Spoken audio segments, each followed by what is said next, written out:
Exercise 5.3 question 18 हमारा है। केंद्र ए से आरंभ करते हुए बारी बारी से केंद्रों ए और बी को लेते हुए त्रिज्याओं 0.5 सेंटीमीटर, 1 सेंटीमीटर, 1.5 सेंटीमीटर, 2 सेंटीमीटर वाले उत्तरोत्तर अर्धवृत्तों को खींचकर एक सर्पिल बनाया गया है, जैसा कि आकृति 5.4 में दर्शाया गया है। यही आकृति है। 13 क्रमागत अर्धवृत्तों से बने इस सर्पिल की कुल लंबाई क्या होगी? मतलब कि हमको इस सर्पिल की पूरी लंबाई ज्ञात करनी है, तो हम पहले यहां से यहां तक की लंबाई कितनी होगी उसको निकालेंगे, फिर यहां से यहां तक की लंबाई कितनी होगी उसको निकालेंगे, फिर यहां से यहां तक की लंबाई कितनी होगी उसको निकालेंगे, फिर यहां से यहां तक कितनी होगी लंबाई इसको हम निकालेंगे। ऐसे करते हुए हमको 13 क्रमागत अर्धवृत्तों से बने सर्पिल की कुल लंबाई ज्ञात करनी है, मतलब एस एन का वैल्यू निकालना है। तो पहले देखिए यहां से यहां तक लंबाई क्या होगी। ठीक, जैसे एक वृत्त है,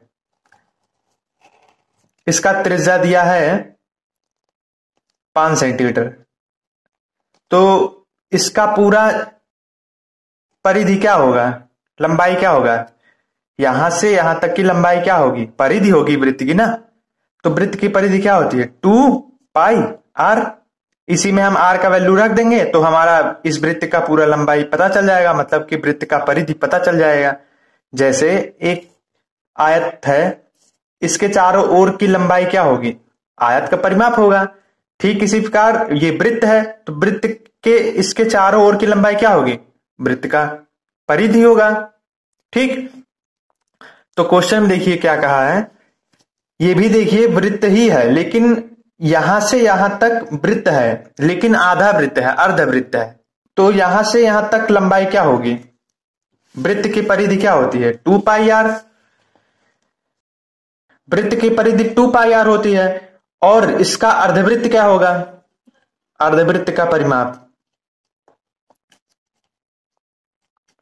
अर्धवृत्त का परिमाप कहिए या अर्धवृत्त का परिधि कहिए, दोनों एक ही चीज है। 2 पाई आर बटे 2 हो जाएगा। 2 पाई आर बटे 2 क्यों हो गया, जैसे किसी भी चीज का अगर आधा करना हो तो उसमें 2 का भाग दे देते हैं। जैसे अभी 20 है, 20 में अगर हम कह दें इसका आधा कर दीजिए तो 2 से भाग दे देंगे तो हमारा 10 आ जाएगा। अगर कह दें 10 का आधा कर दीजिए तो फिर 2 में भाग दे देंगे, हमारा 5 आ जाएगा। कहने का मतलब किसी भी चीज को अगर आधा बनाना हो तो उसमें 2 से भाग दे देते हैं। तो वृत्त का परिधि 2 पाई आर था, और वृत्त का अर्ध परिधि क्या होगा, 2 से भाग दे देंगे, क्योंकि अर्ध मतलब आधा होता है ना। तो 2 हमने काट दिया, आगे हमारा पाई आर, मतलब कि अर्धवृत्त का परिधि क्या होता है पाई आर। तो यहां से यहां तक की लंबाई क्या होगी, यहां से यहां तक की त्रिज्या क्या है 0.5 सेंटीमीटर है, मतलब आर का वैल्यू दिया गया है और पाई 22/7 दिया गया है। तो हमारा सीरीज देखिए क्या दिया गया है, हमारा सीरीज दिया है 0.5 सेंटीमीटर, फिर 1 सेंटीमीटर, फिर 1.5 सेंटीमीटर, फिर 2 सेंटीमीटर। ठीक, अर्धवृत्त का परिधि कितना आया है पाई आर, तो यहां पर लिखेंगे पाई, और आर का वैल्यू कितना है 0.5 सेंटीमीटर, तो 0.5 पाई हो जाएगा, कॉमा, फिर पाई आर। ये आर का वैल्यू दिया गया है, आपके क्वेश्चन में देखिए लिखा है कि त्रिज्याओं 0.5 सेंटीमीटर, 1 सेंटीमीटर, 1.5 सेंटीमीटर। ठीक, मतलब ये त्रिज्या दिया गया है। तो पाई यहां पर है ही, और आर का वैल्यू कितना 1 है, तो पाई हो जाएगा। 1.5 त्रिज्या है, यहां पर आर का वैल्यू 1.5, यहां पर पाई है, यहां पर पाई आ जाएगा, चिपका 2 पाई आ जाएगा। टेस्ट करते हुए हमसे पूछा क्या है, 13 अर्धवृत्तों से बने सर्पिल की कुल लंबाई, मतलब योग पूछा है। योग को किससे दर्शाते हैं, एस एन से। तो एस 13 क्रमागत निकालना है तो 13 हो जाएगा, यस 13 हो जाएगा, यस 13 का मान हमको निकालना है। डी का वैल्यू कैसे निकलेगा, सेकंड टर्म से फर्स्ट टर्म घटा दीजिए, तो यहां पर कुछ नहीं है, यहां पर 1 पाई लिख सकते हैं। तो 1 पाई में से 0.5 पाई घटा दीजिए, हमारा आ जाएगा 0.5 पाई। ठीक, Sn का फार्मूला लगा दीजिए, n/2 ब्रैकेट में 2a plus n-1 into D. तो यहां पर n का वैल्यू 13 है, तो n के जगह पे यहां 13 लिख दीजिए।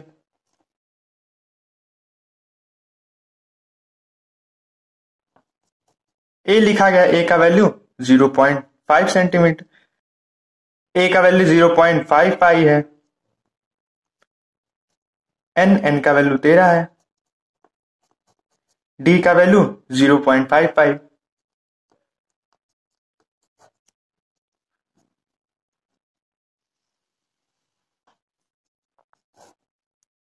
गुणा कराएंगे हमारा 1 पाई आ जाएगा।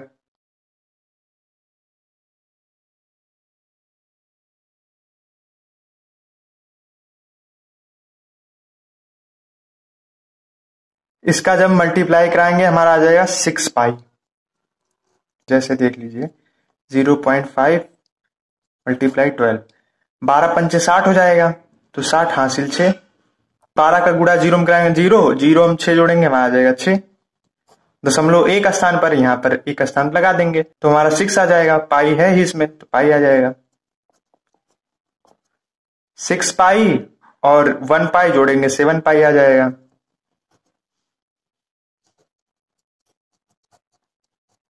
पाई का वैल्यू क्वेश्चन में दिया गया है 22/7। 2 से काट देंगे, ये हमारा आ जाएगा 11, 7 से 7 कैंसिल। गुणा करा दीजिए, गुणा करेंगे हमारा आ जाएगा 11 3 33, हासिल 3, 11 कम 11, 11 3 14। यही हमारा आंसर हो जाएगा। 19वां प्रश्न है हमारा, 200 लट्ठों को ढेरी के रूप में इस प्रकार रखा जाता है कि सबसे नीचे वाली पंक्ति में 20 लट्ठे, उससे अगली पंक्ति में 19 लट्ठे, उससे अगली पंक्ति में 18 लट्ठे इत्यादि। देखिए आकृति 5.5 में सबसे नीचे वाली पंक्ति में 20 लट्ठे हैं, फिर उससे ऊपर वाली पंक्ति में 19 लट्ठे हैं, फिर उससे ऊपर वाली पंक्ति में 18 लट्ठे हैं। ये 200 लट्ठे कितनी पंक्ति में रखे गए हैं, मतलब कि n का वैल्यू हमको निकालना है, तथा सबसे ऊपरी पंक्ति में कितने लट्ठे हैं। तो सबसे नीचे वाली पंक्ति में 20 लट्ठे थे, फिर उससे ऊपर वाली पंक्ति में 19 लट्ठे थे, फिर उससे ऊपर वाली पंक्ति में 18 लट्ठे थे। ऐसे करते करते सबसे ऊपरी पंक्ति में कितने लट्ठे होंगे ये हमको नहीं पता, ये हमको निकालना है। तो सबसे ऊपरी पंक्ति में हम मान लेंगे लट्ठों की संख्या L मान लेंगे। ठीक, 20 चौथे नंबर पर है, पहले नंबर पे है तो इसको A1 लिख सकते हैं। किसी भी सीरीज का जो फर्स्ट टर्म होता है उसको A से दर्शाते हैं या A1 से दर्शाते हैं, और किसी भी सीरीज का जो सेकंड टर्म होता है उसको A2 से दर्शाते हैं, और किसी भी सीरीज का जो थर्ड टर्म होता है उसको A3 से दर्शाते हैं। तो ये L चौथे नंबर पर है, ये नहीं पता, इसको हम मान लेंगे AN। जैसे 18 चौथे नंबर पर था, पहले दूसरे तीसरे, इसलिए इसको A3 से दर्शाया गया। 19 चौथे नंबर पर था, पहले दूसरे, तो उसको A2 से दर्शाया गया। L चौथे नंबर पर है, नहीं पता, इसलिए हम इसको AN मान लेंगे। अब इसी सीरीज को हम ऐसे घुमा करके लिख देते हैं, जैसे ये सीरीज है, इसको हम ऐसे घुमा करके लिख देंगे तो यहां आ जाएगा 20, फिर आ जाएगा 19, फिर आ जाएगा 18 डैश डैश डैश, लास्ट में कितना है L है, यहाँ L लिख दीजिए। तो इसको ऐसे समझने के लिए हम लिख दे रहे हैं, बाकी एग्जाम में मत लिखिएगा। ये A1 हो गया, ये A2 हो गया, ये A3 हो गया, ये AN हो गया। A का वैल्यू 20, D का वैल्यू सेकेंड टर्म से फर्स्ट टर्म घटा दीजिए, L का वैल्यू हमको निकालना है, और हमको N का वैल्यू निकालना है। क्योंकि क्वेश्चन देखिए लिखा है 200 लट्ठे कितनी पंक्ति में रखे गए हैं, मतलब N का वैल्यू निकालना है। सबसे ऊपरी पंक्ति में कितने लट्ठे हैं, मतलब L का वैल्यू निकालना है। और क्वेश्चन में आपके शुरू में देखिए लिखा है 200 लट्ठों को ढेरी के रूप में इस प्रकार रखा गया है, मतलब कि हमको लट्ठों की कुल संख्या कितनी दी गई है 200। Sn का वैल्यू कितना है 200, Sn बराबर 200। फॉर्मूला लगाइए n/2 ब्रैकेट में 2 इंटू A का वैल्यू 20 है, n-1, n का वैल्यू नहीं पता, n का वैल्यू ही तो निकालना है। ठीक, d का वैल्यू -1।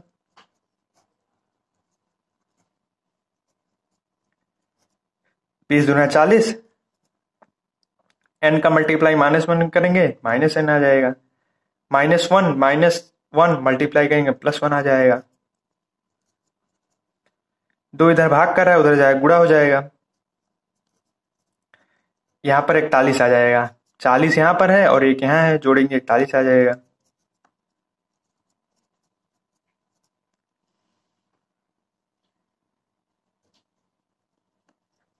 मल्टीप्लाई कराएंगे तो हमारा आ जाएगा 41n -n² बराबर 400। यहाँ पर माइनस का n स्क्वायर उधर जाएगा, प्लस का n स्क्वायर हो जाएगा। यहाँ पर प्लस का 41n था, इधर आएगा माइनस का 41n हो जाएगा। प्लस 400 यहाँ पर है ही, यहाँ पर 0 बचेगा। ठीक, अब इसका हमको गुणनखंड करके n का वैल्यू निकालना है।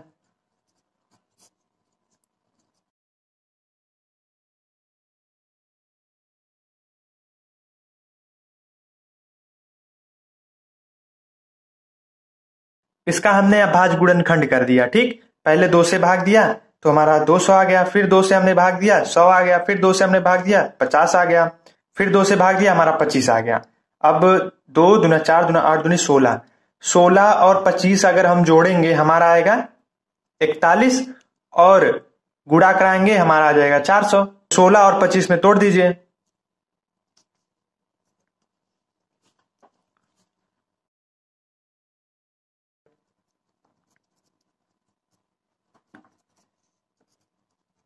दोनों में n कॉमन है, इन दोनों में 16 कॉमन है, यहाँ 25 लिखा गया है। ठीक,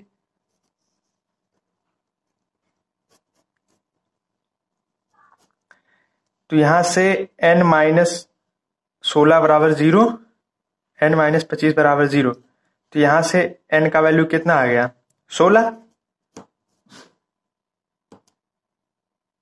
ठीक, n का वैल्यू हमारा 16 आ गया, फर्स्ट आंसर हमारा निकल गया। अब हमने सोचा l का वैल्यू कैसे निकाला जाए।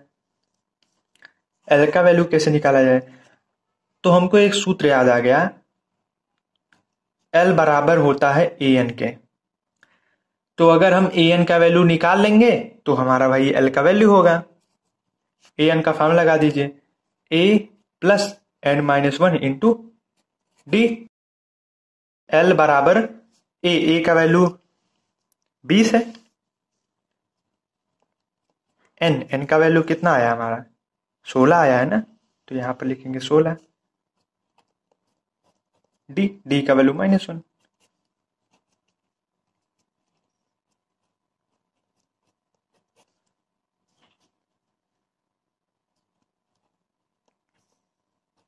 इसको घटाएंगे हमारा आएगा 15, 16 में से 1 जाएगा हमारा 15 आएगा ना, तो यहां पर 15 लिख दीजिए।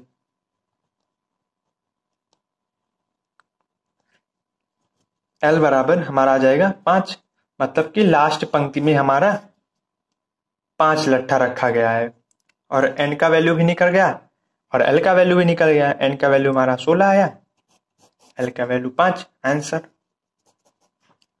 इसी प्रकार क्वेश्चन 19 हमारा कंप्लीट हुआ। धन्यवाद।